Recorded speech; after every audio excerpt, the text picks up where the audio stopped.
ٹھیک فیصلہ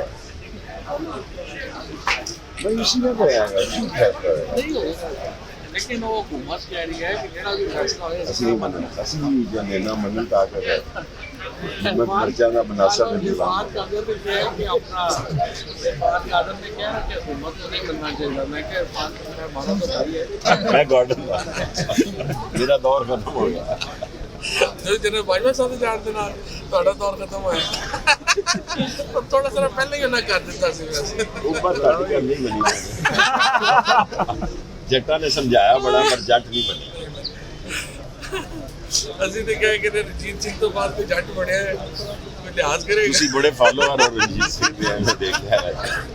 ਮੇਰੇ ਪੰਜਾਬ ਵਿੱਚ ਕੋਈ ਬਾਦਸ਼ਾਹ ਹੈ ਜਿੱਦਾਂ ਦਾ ਕੀ ਬਾਤ ਹੈ ਨਹੀਂ ਪੰਜਾਬੀਆਂ ਦੇ ਬਾਦਸ਼ਾਹ. ਸਾਲ ਨੇ ਅੱਜ ਨਾ ਹੋ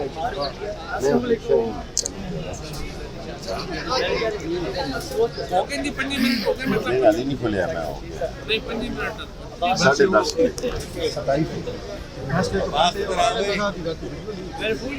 وہ تو 2-3 دن وہ فواد نے مینوں روکیا آپ ہی جو نہیں آئے میں کہا کہ آج چلیے میں نے کہا آج چلیے لیکن جی بڑا پھر تاریخی بہت بڑا کہ لوگ دنیا کے نام نس کے ساتھ میں جا رہا تھا 3-4 کلومیٹر فواد نے روکیا